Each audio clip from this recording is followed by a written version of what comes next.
Pekin native Jeff Jones was born into a devout Catholic family.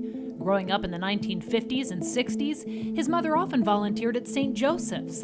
It was during that time he first met Father Walter Brining. He would bring gifts. He bought my mom and dad an air conditioning unit. He bought them whatever, new carpet. And I'm a little boy, right? And I'm seeing all this thinking, oh my gosh, this guy's tremendous.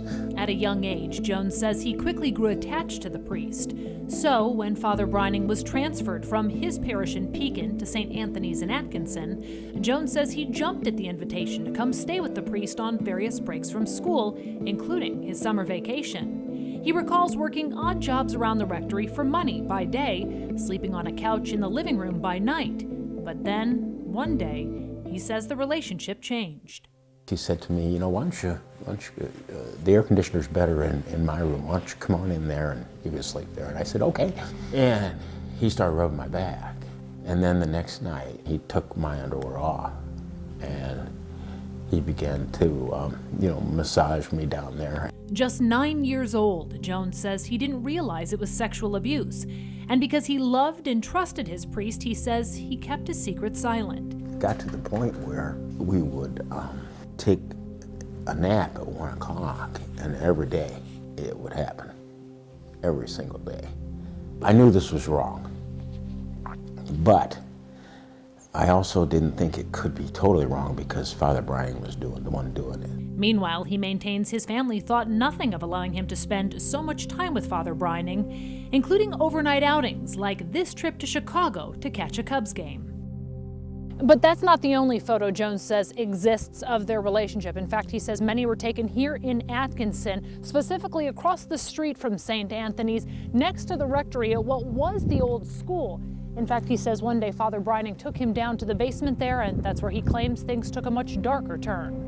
There was an altar, a table in the middle with a white cloth over it. And I'm walking in here and there's candles all over this room. Candles everywhere. From there, Jones claims he was instructed to lay on the table naked, where he was bound and blindfolded, but not before catching a glimpse of a Polaroid camera and a box full of leather products. And he said, now, I'm going to, I got a whip here, Jeff, and I really need to know what it felt like for Jesus to be whipped. I really need to know. And he sent you here to help me find out. I never knew when it was coming, and he had a camera. The camera, it was in one hand, I could tell, because he was taking pictures and they were coming out of that thing, because you could hear it. I'll never forget the noise. Jones claims this bizarre ritual, followed by sexual abuse, happened on multiple occasions over time, including when Brining was moved to yet another parish at St. Augustine's in Avon. Finally, Brining was moved once again, this time to St. Mary's in Henry, where he would stay until he later retired. It was around then Jones, now 15, began distancing himself from the priest and throwing himself into what he later referred to as his escape, baseball.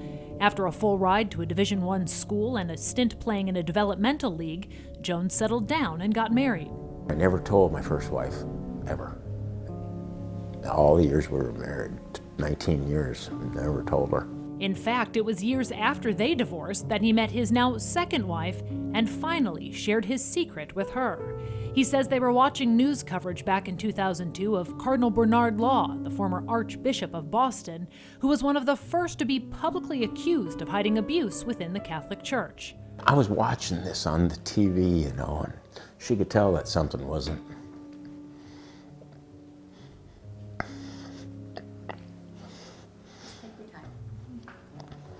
right with me. And when I started to talk about it, it just all came out. With his wife's encouragement, he says he contacted the Peoria Diocese, but says while they offered to pay for his counseling, he never got any sort of apology and no acknowledgement from Bishop Daniel Jenke. They've never spoken to me, they've never apologized, they've never given me a hint that they're sorry that this happened. Nothing. Meanwhile, Jones's wife says she tried confronting Brining himself.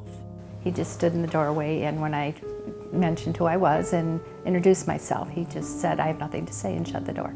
Frustrated, the couple joined forces with SNAP, the Survivors Network of those abused by priests, and started holding press conferences in Peoria, including this one from 2005. Jones started hosting monthly meetings in central Illinois, encouraging other victims to come forward. It wasn't necessarily the same priest, it was different priests, and wasn't necessarily the same parish, it was different parishes. It was during this time SNAP's founder and president, Barbara Blaine, encouraged Jones to pursue a lawsuit. He was eventually joined by 11 other people, including his brother and a childhood friend who said they too had been abused by Brining.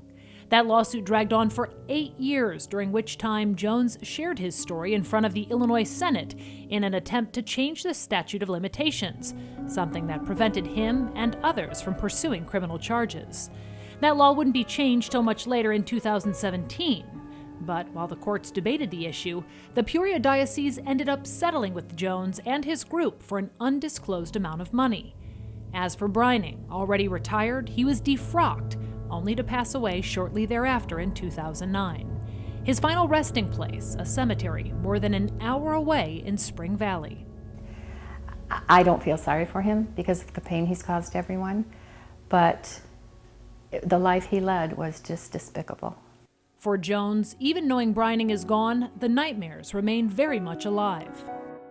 I think about it, and it haunts me every single day. So why does he continue to relive the abuse by sharing his story? Again, maybe we're going to save one person. And if we do, has this meeting been worth it? You better believe it.